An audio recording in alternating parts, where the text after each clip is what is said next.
Very good morning, Honorable Shri Murli Dharanji, or Honorable Minister of State, Ministry of External Affairs, Government of India, respected Ambassador Rudy Waziriji, retired guest of honor, Professor Haukip, Head of Department of Political Science, NEHU, Dr. Nayak, Registrar, NEHU, Dr. Bishwajit Mahapatra, and distinguished participants. I extend a very hearty welcome to Honorable Minister Sir and Ambassador retired Rudy Waziriji and all our distinguished guests who are here on this webinar session on the very important topic which is very relevant to the northeastern region, that is the India-ASEAN relations and rise of multilateralism in Indo-Pacific and beyond. I'm indeed very grateful to Honorable Minister Sir and other distinguished guests for being on this webinar session and having agreed to be part of this important discussion. NEHU, as you all know, is one of the premier higher education institution located in the northeastern region in Shillong. It's a central university established by an act of parliament in the year 1973. It has 8 major schools in different disciplines, 40 departments, and every major subject discipline is, we undertake teaching, learning, and research activities and other outreach activities in all the major subjects here.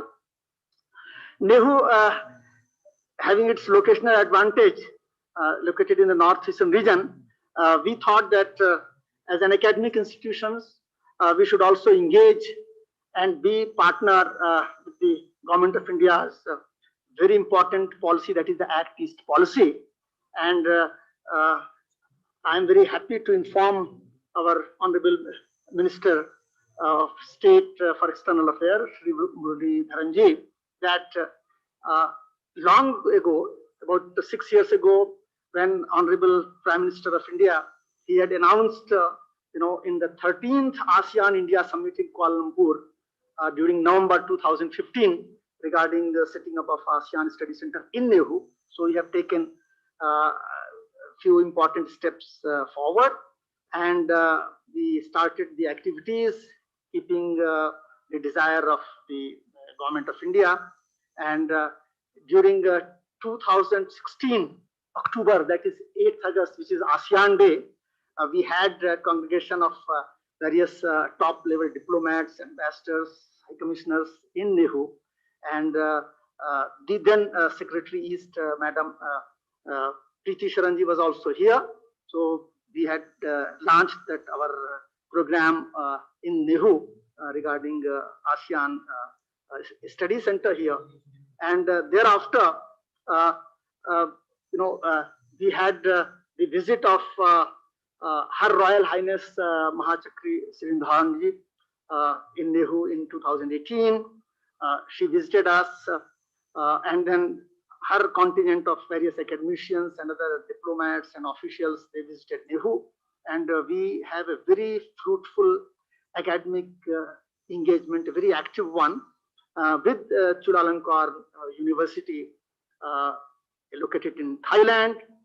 And thereafter, on 10th of January last year, I was invited to Chulalongkorn University in Bangkok, and there, on behalf of NEHU, I signed an MOU with Chulalongkorn University, and we are engaging in various activities on, developing multi-language dictionary like Thai, English, Hindi, and Khasi, of course, one of the local language here.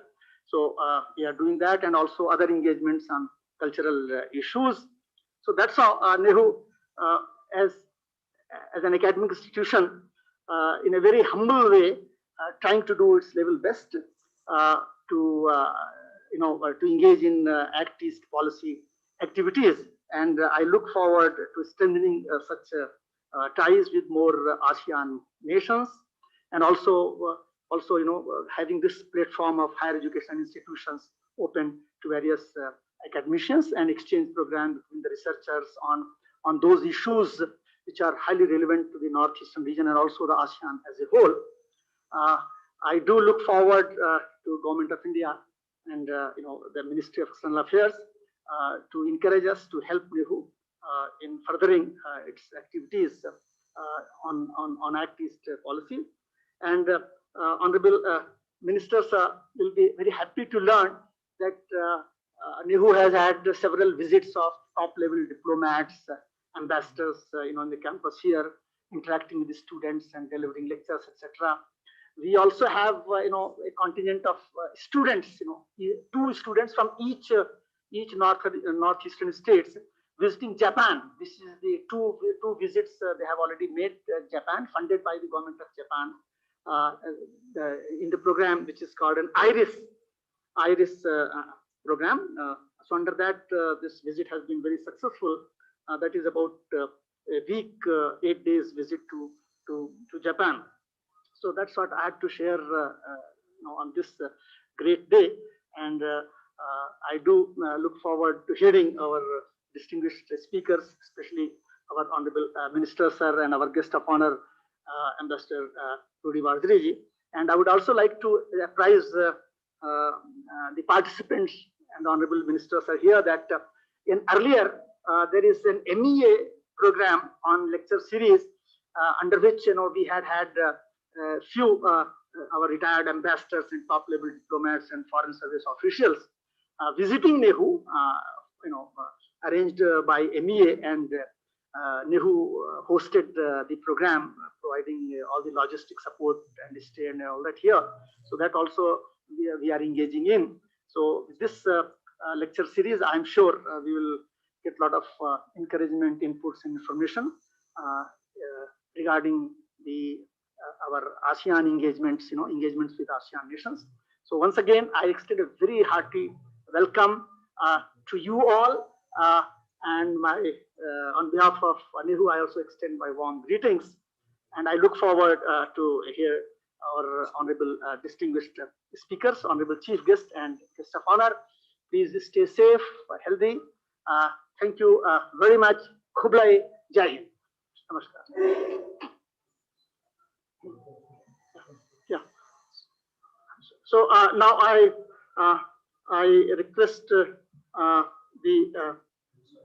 registrar to kindly give the introductory remarks. Very good morning to all. Honorable Chief Guest, Sri V. Muralidharan, Honorable Minister of State for External Affairs, Government of India.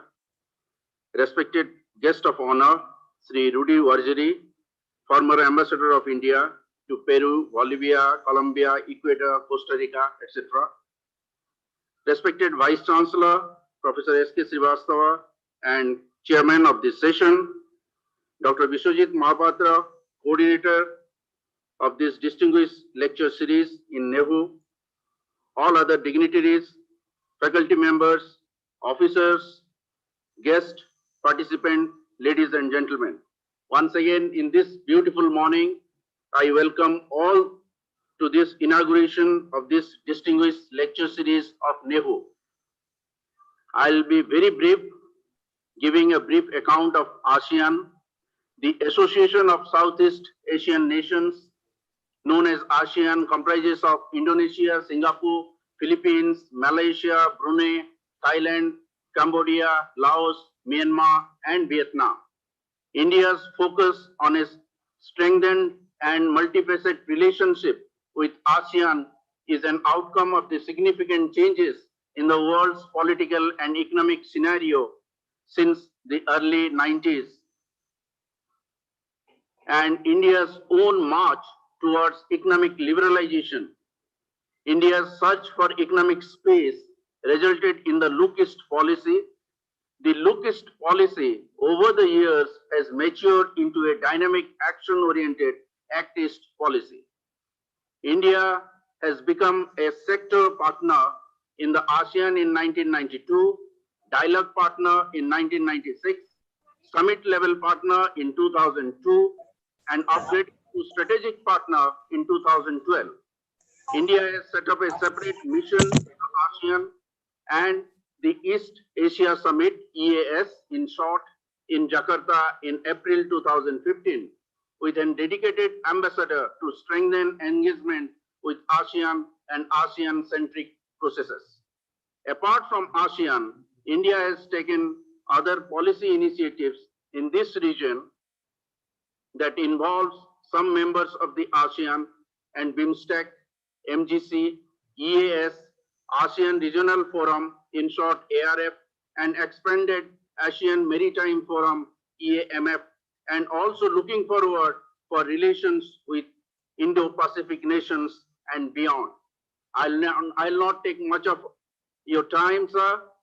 We have with us very accomplished Honorable Minister, who is a veteran in diplomatic discussions, and he has been handling this External Affairs Ministry very aptly. I'm sure we will all be enriched by his address. We also have with us the veteran diplomat for External Affairs, who has been engaged as an ambassador with various Latin American countries as well as various ASEAN nations.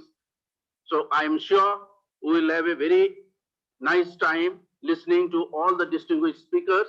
Once again, I welcome all the distinguished dignitaries, guests, and participants of this program. Thank you. Thank you, one and all. Thank you, Rai.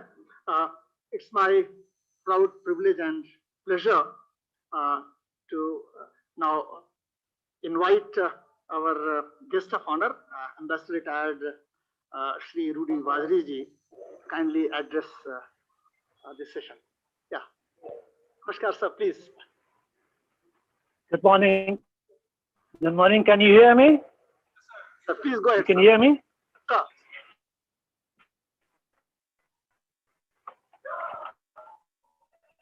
Okay, thank you.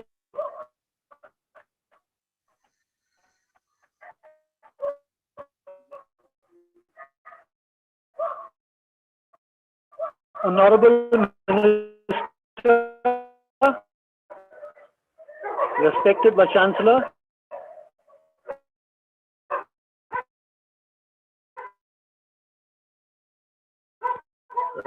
of the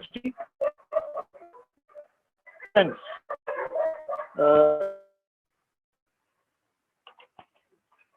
the subject of discussion today is India in Indo-Pacific.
The problem we're trying to rectify it. Yeah, please.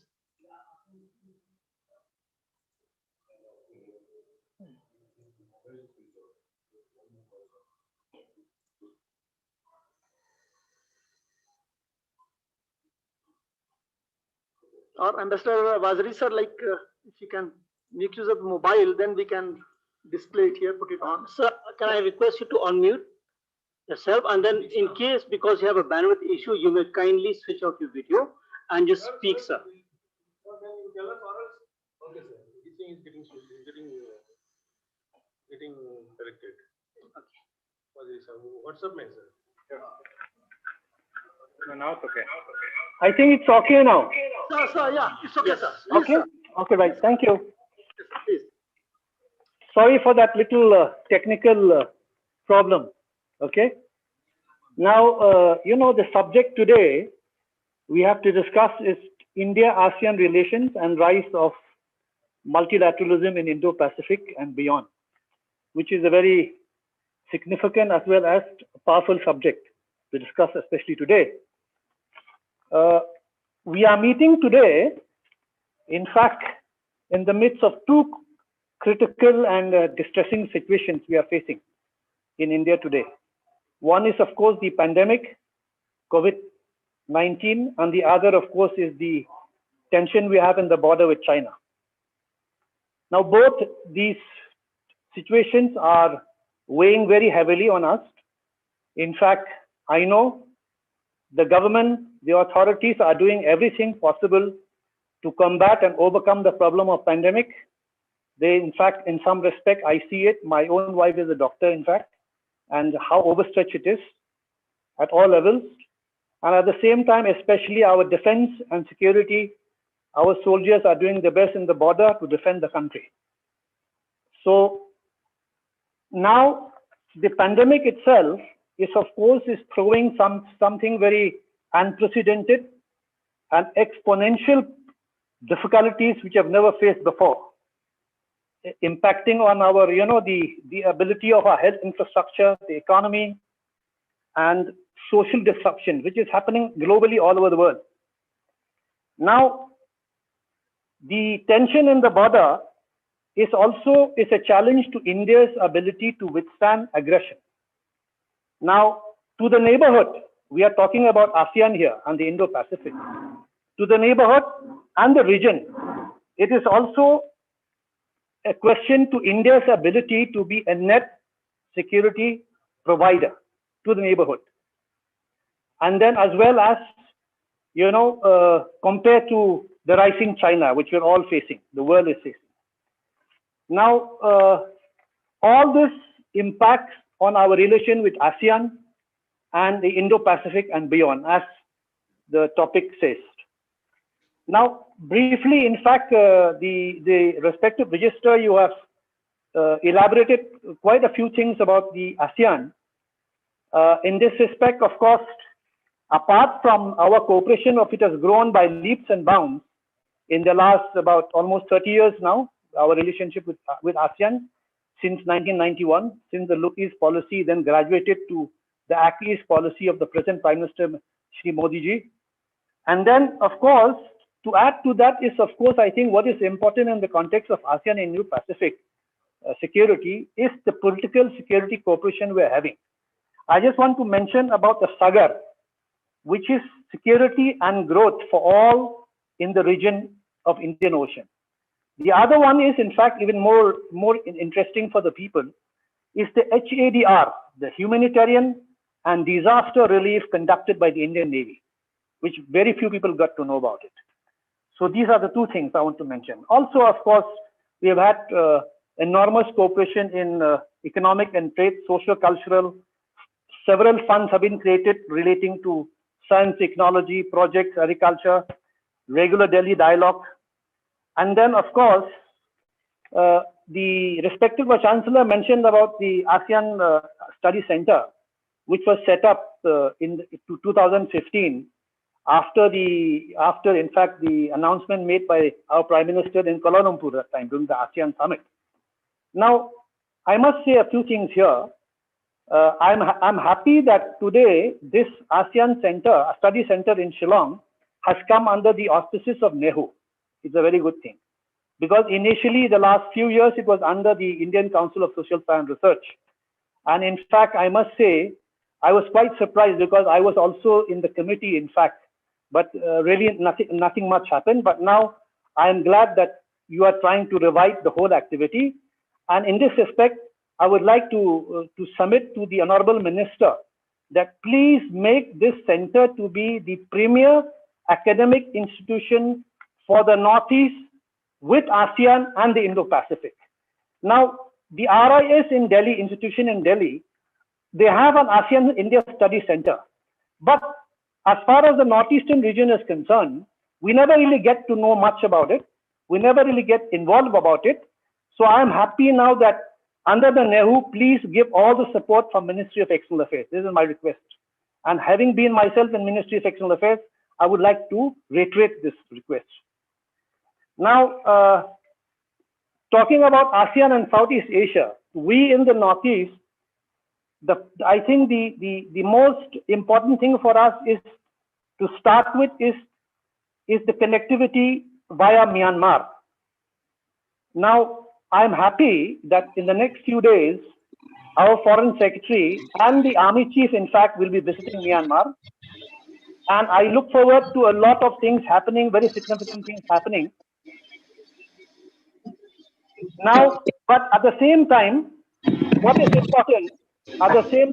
important is that we have to know that there are two very big projects going on in terms of connectivity with Myanmar and to the ASEAN countries.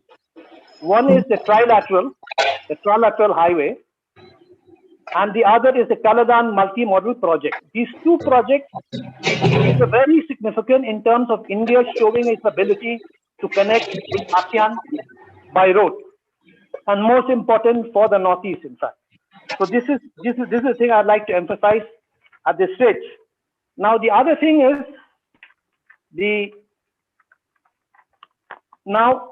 how India deals with the pandemic will also be an example to the ASEAN countries as a dependable partner in health and health-related technology. Now, one good thing about India I've seen abroad is that India has grown up to be a pharma powerhouse of the world. The entire world, including developed countries, depending a lot for supply of medicines from India. So it's all the more now after this pandemic that will be a challenge in this area regarding the health-related sector to the ASEAN countries. Now a bit about the Indo-Pacific. Now this Indo-Pacific concept, to me, it's still an evolutionary concept. Now in the book India Way, recently released by Honorable External Affairs Minister Dr. Jaishankar, who happens to be my colleague as well as a dear friend, and I'm very proud of that. Now he mentioned in his book that as far as the Indo-Pacific is concerned, whether it is activities, I'm quoting from his book, whether it is activities, transactions, challenges or attention, the center of gravity for India has shifted much more to the east. That explains the necessity of Indo-Pacific as a working principle. Now, at the same time, there is another view about this Indo-Pacific, that is by the former National Security Advisor and Foreign Secretary Shiv Shankar Menon. He says that the Indo-Pacific as a term describes a purely maritime space. To consider only the maritime order and maritime security issues in the region in isolation is to miss the wood for the trees. Okay, now talking about the Indo-Pacific, we cannot avoid talking about the Quad. The Quad means, it stands for QUAD, stands for quadrilateral, which means the league of 4 like-minded democracies comprising of the United States, Japan, Australia, and of course India. The 4 foreign ministers are meeting in Tokyo tomorrow, in fact. We are looking forward for a statement from them. China has already issued a statement against it.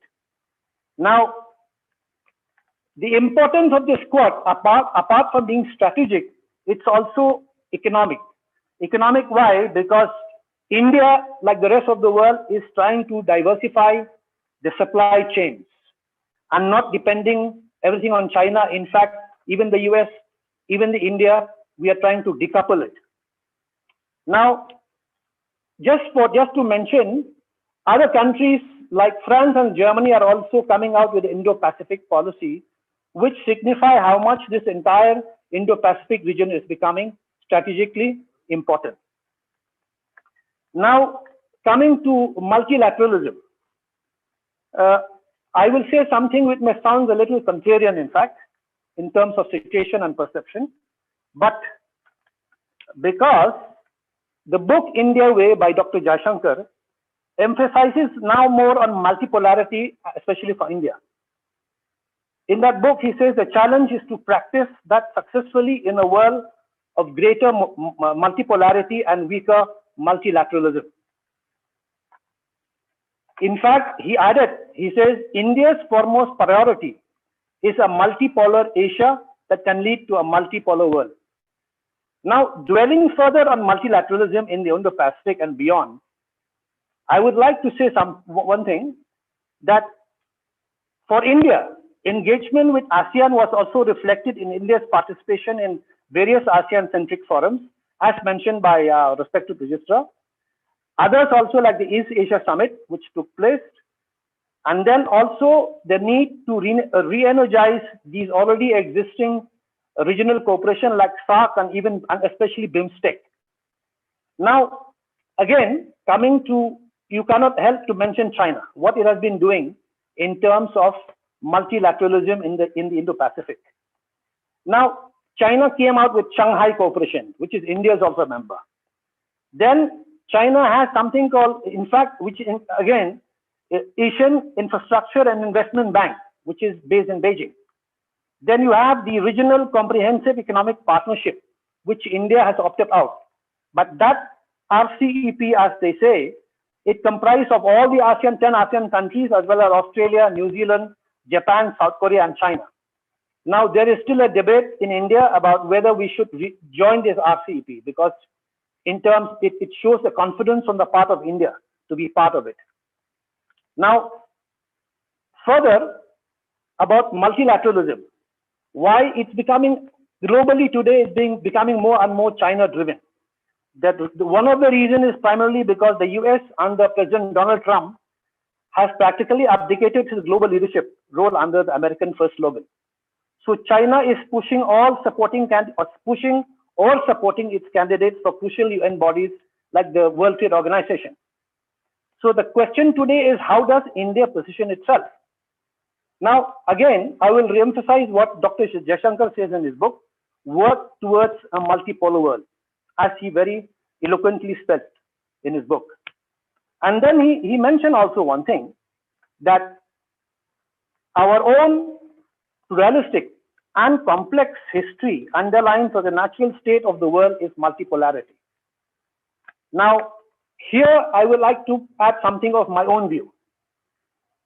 If we have to work for multipolarity as per, our own pluralistic and complex history, it's all the more that is seen by the rest of the world. And here I say there's nothing like remaining firm to the values of which India stood for, as clearly projected in our preamble of the Constitution, to secure justice, liberty, equality to all citizens, and promote fraternity to maintain unity and integrity of the nation. And that is for the world to learn of the syncretic value of India. And then recently we have just celebrated the 150th birth anniversary of Gandhiji. You cannot forget what Gandhiji's vision of a secular India, where religious values and discourse are cherished and respected in all spheres of life. And I would like to end by, in terms of priorities to the entire government, especially in the light of this pandemic, in the light of this tension with China. Swami Vivekananda had said that the heart is a very good fertilizer. Anything we plant, love, hate, fear, hope, revenge, jealousy, surely grows and bears fruit. We have to decide what to harvest. I conclude by appealing that we have to stand firm on the age-old value, belief, which India has for the world to learn, and that is a belief in Vasudhaiva Kutumbakam. The world is one family. Thank you.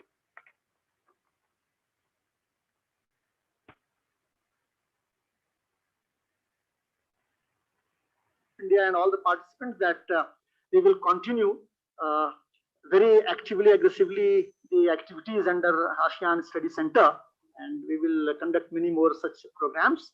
And thank you so much, sir, for highlighting the issue on this topic, India-ASEAN relations and the rise of multilateralism in Indo-Pacific and beyond. It was a great pleasure hearing you, sir.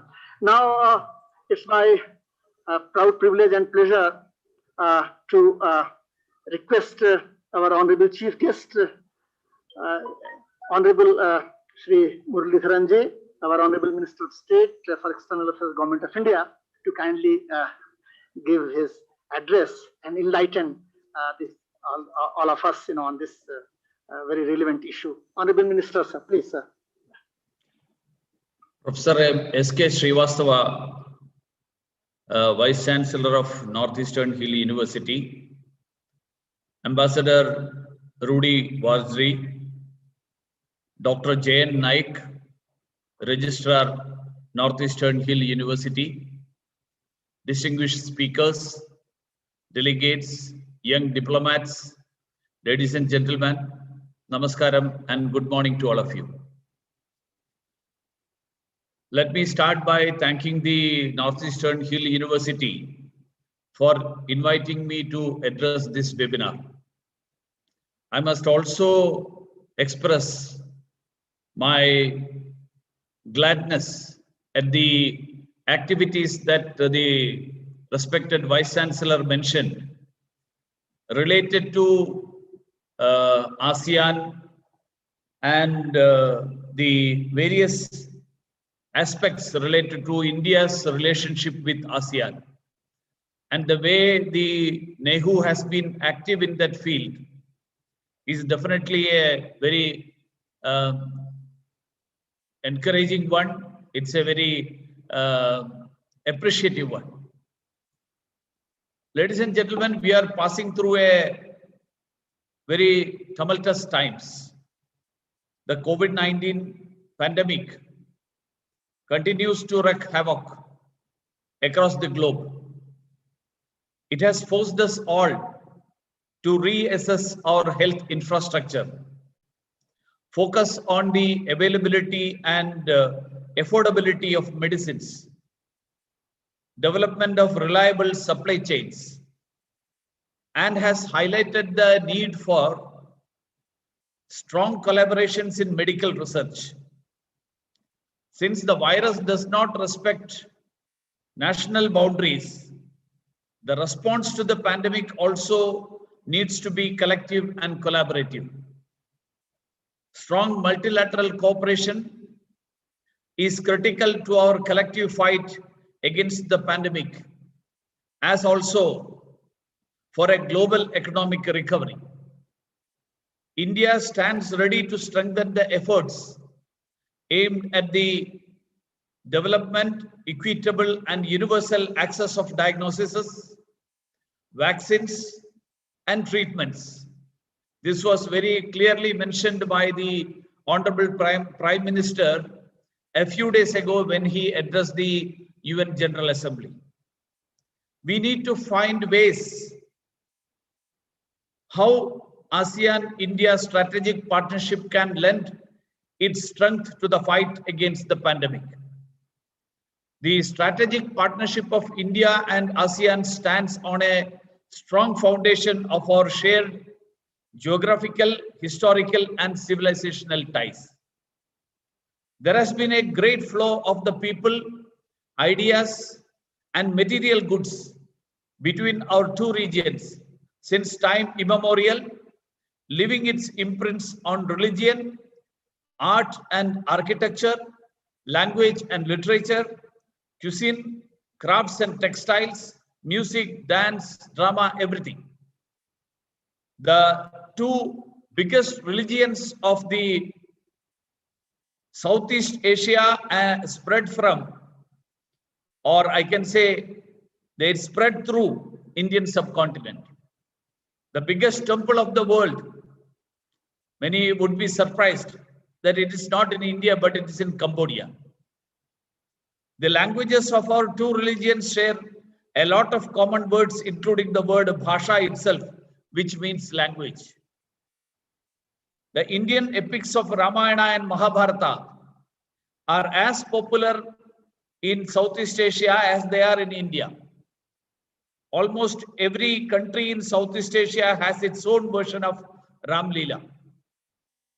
Even today, the coronation ceremony of the Thai kings is performed with Indian rituals. All these are a testimony to our long cultural and civilizational ties. The ongoing efforts to strengthen the ASEAN-India ties envisage to build upon our shared glorious past. It's in this context, ASEAN and India graduated from sectoral partners in 1992, as our the speaker who did the welcome address, he mentioned that we graduated from being sectoral partners in 1992 to dialogue partners in 1996. And we went further ahead to become summit level partners in 2002 and finally become strategic partners in 2012. The breadth of the partnership is covered by several dialogue mechanisms, cutting across various sectors such as defense, commerce, telecommunications, agriculture, energy, environmental issues, tourism, etc. Presence of all 10 ASEAN leaders in New Delhi in January 2018 to mark the 25th anniversary of ASEAN-India ties testifies to the importance both sides accord to our partnership. India's Act East policy, which provides the guiding framework to take forward the ASEAN-India strategic partnership to the next level, recognizes connectivity in its broadest sense as the key. Connectivity includes physical, economic, political, and people-to-people connectivity. ASEAN and India share land and maritime borders, and there is a lot of scope for enhancing connectivity through land, air, and the sea. India-Myanmar-Thailand trilateral highway is an ongoing effort to enhance road connectivity between India's Northeast and the Southeast Asia. In pursuance to the announcement by Honorable Prime Minister at the ASEAN-India Informal Breakfast Summit in Singapore in November 2018, India had commissioned a study on feasibility of establishing an economic corridor through a seamless, efficient, and end-to-end transportation corridor along the existing trilateral highway and its extension towards Cambodia. Lao PDR and Vietnam on Jakarta-based think tank, the Economic Research Institute of ASEAN and East Asia, known as the ERIA. ERIA has submitted the final report in July this year, which will be tabled before the leaders at the upcoming ASEAN-India Summit in November. While there is good connectivity, air connectivity, between India and a few ASEAN countries such as Thailand, Singapore, Malaysia, etc., we are making efforts to improve air connectivity with others in the region as well. Last year, Indigo and Vietjet started air services between New Delhi and Calcutta to Hanoi and Ho Chi Minh City. We are making efforts to enhance connectivity in the digital and cyber domain as well. In the 2015 ASEAN-India Summit, Prime Minister Narendra Modi announced a line of credit of $1 billion for connectivity and infrastructure projects in ASEAN, and we are looking for suitable infrastructure and connectivity projects under this LOC. On the economic front, India-ASEAN trade and investment relations have been growing, and ASEAN is India's fourth largest trading partner. In 2019-20, ASEAN-India trade reached $87 billion. Investment flows are also substantial both ways, with ASEAN accounting for approximately 18% of the investment flows into India since 2000. We have a free trade agreement with ASEAN spanning goods, services, and investment. Still, we are a long way from the target of $200 billion by 2022, which was set by our leaders. India strongly feels that an early review of ASEAN-India trade in goods and agreement is essential towards realizing the full potential of our trade ties. Our trade ministers met recently for the 17th ASEAN-India Economic Ministers India consultations in August 2020, and they instructed the senior officials to start the discussions to determine the scope of the review at the earliest, to inter alia make the ITGA more user-friendly, simple, and trade facilitative for businesses. We feel that the review of the ITGA has been inordinately delayed, and therefore we would like to initiate this as soon as possible. India has launched a number of programs and projects for capacity development and enhancing people-to-people connectivity. Exchange programs for students, media persons, farmers, etc. These are our ongoing initiatives.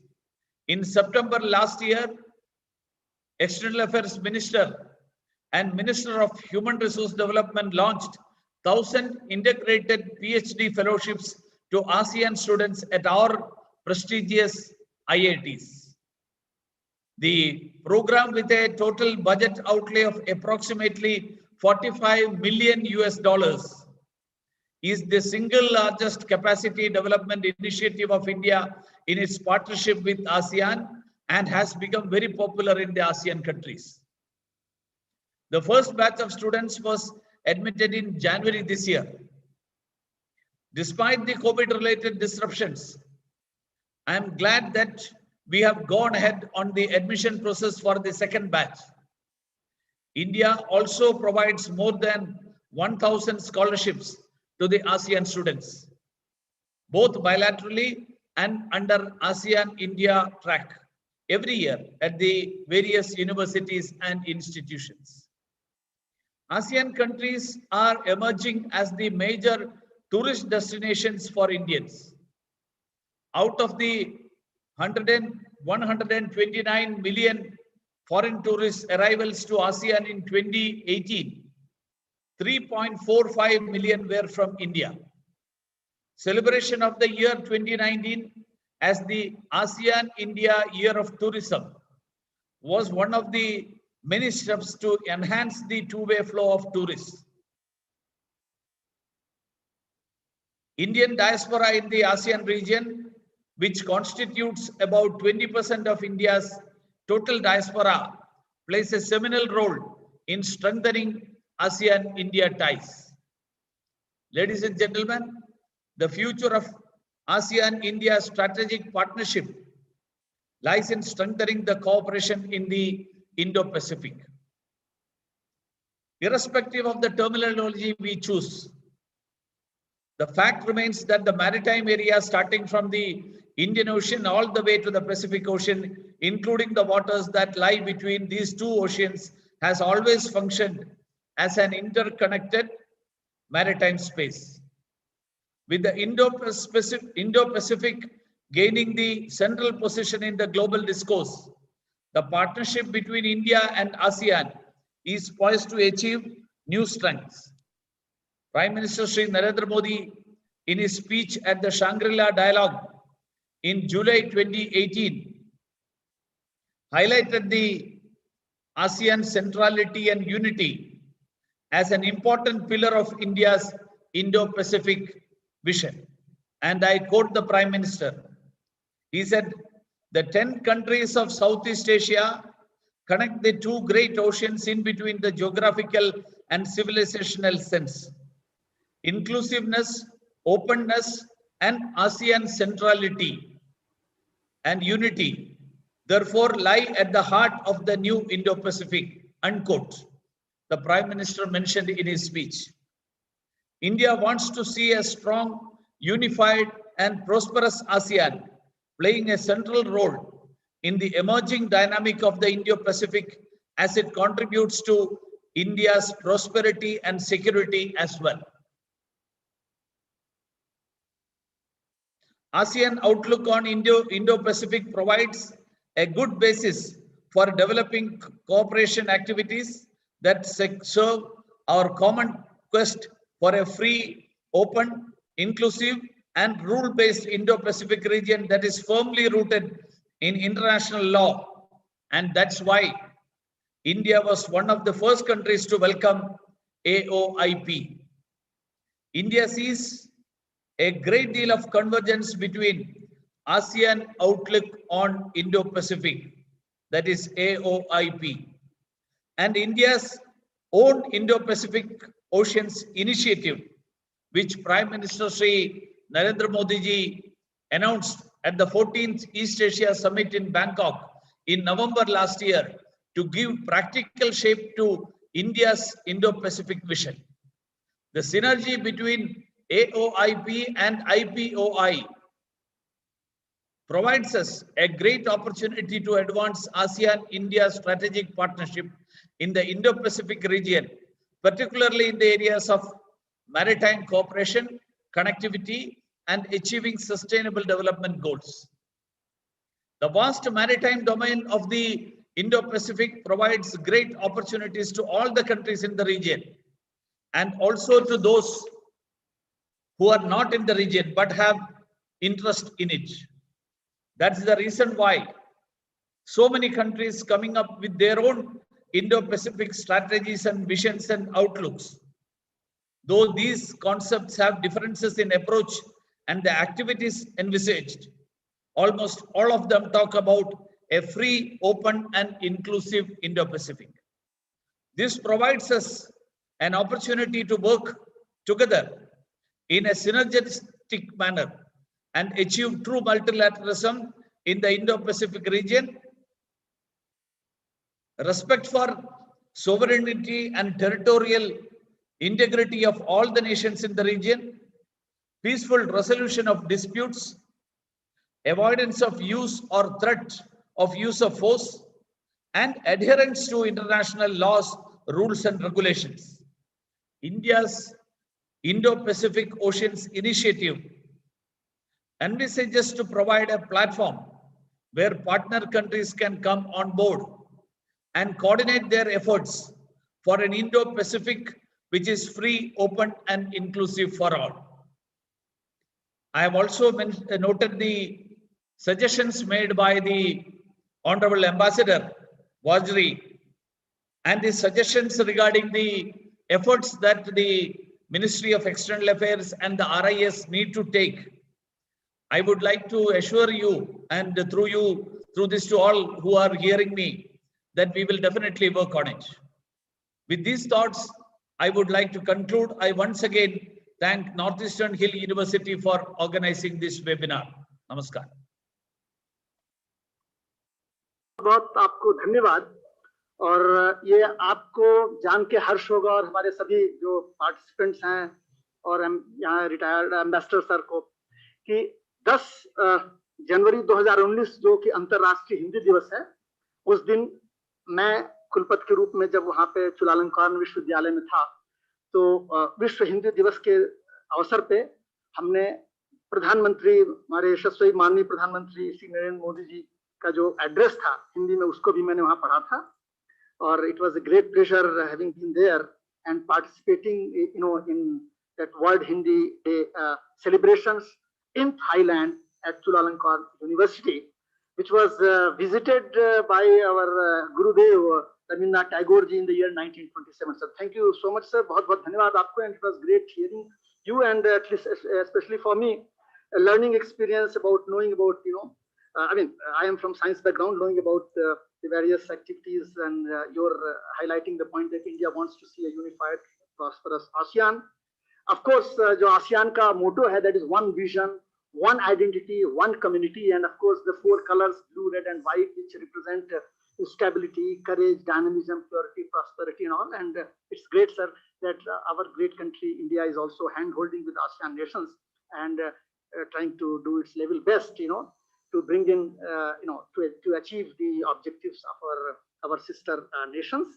on various fronts: economic, cultural, science, technology, Indian Ocean trade, and so on and so forth, maritime security and all that. And thank you so much, sir, for highlighting about languages.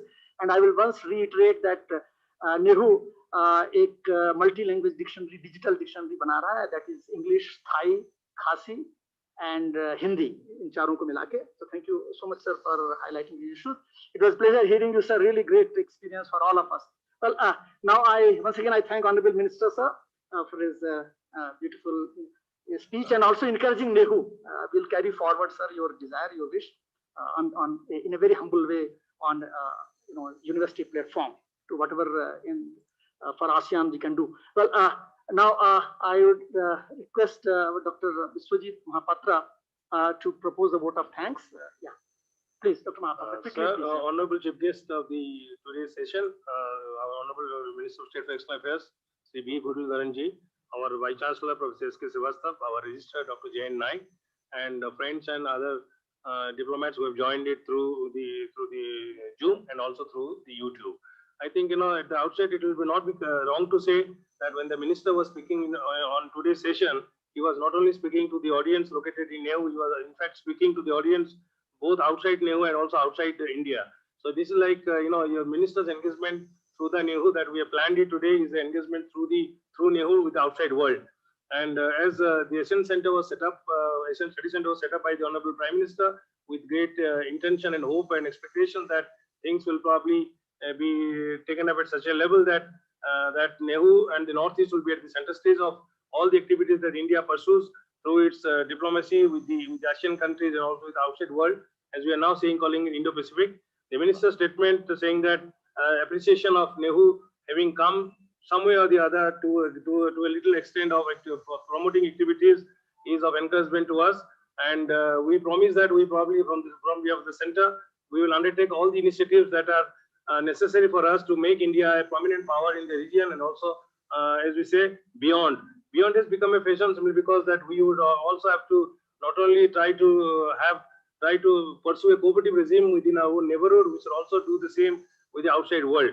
I think, sir, your lecture has been very, very illuminating. My only regret is that probably we could have had a larger dialogue with you, maybe a day-long one, which could have probably be more encouraging to us than what it has been today. Nonetheless, given the time constraint you have, I know that the government of India is now under so much of pressure that your talk has to be for 30 minutes. But nonetheless, I would look forward to your engagement with us again sometime for a whole day long.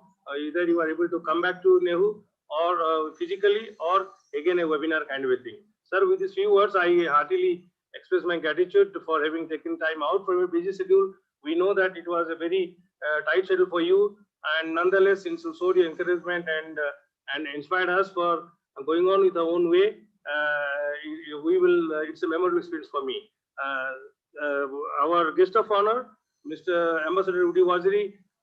Ambassador Waziri has been always with us like a shadow in the sense not behind us. He has been in front of us simply because of any foreign policy ventures that we do, whether organizing seminars, organizing conferences, organizing even the refresher course. Ambassador Waziri is a person who never says no to anything. And today he's having outlined the India's policy postures has also been of great record. And I would like to thank Ambassador Waziri for having taken time out from the busy schedule, and also we look forward to his engagement with us in the future too.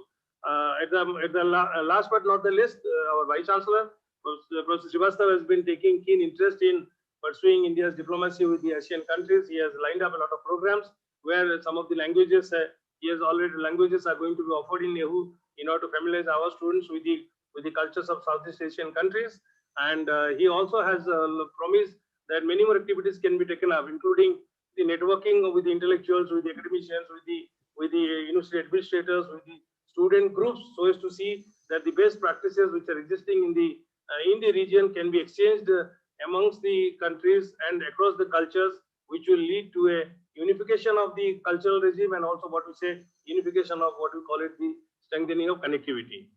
At the end, I will also thank our registrar, who takes keen interest in facilitating such programs. He is not only an academician in his own right, he is also a very helpful person who tends to come forward with any help that we require in setting up these programs and also in facilitating interaction with the outside world. So as NEHU as a university and the student community and the academic community gain by the interaction and would like to sort of integrate those learnings into our own practices, where probably would be more useful than what we have been so far. I would also like to thank our Professor Hakim, who has been the head of the Department of Political Science. He is also, because he comes from Manipur, he is also interested in the success of India's foreign policy postures, as we call it ACT-East, from Look-East to ACT-East to now we call it Indo-Pacific policies, where probably the Northeast and the Central States could stand to gain, and also the kind of the kind of redundancy that we see in the Northeast would probably be remedied, and where Northeast can be party to the India's growing story of prosperity today and also in the coming days. Sir, with these few words, I thank all the other speakers and other participants who have joined us in the very early morning. 11 o'clock is a very early time, and where I could see that not only there are participants who are in the YouTube, there are also participants who are in the Zoom, and I look forward to the fact that the minister's speech and our chief guest, our guest of honor and our vice chancellor's speech would certainly be able to carve out some impression about NEHU in a positive manner, and also they will continue to encourage us with all their ideas, which the Asian Study Center would be able to implement in future. With these few words, I thank one and all. Thank you so much, sir. Thank you, Mr. Mahapatra. Thank you, sir.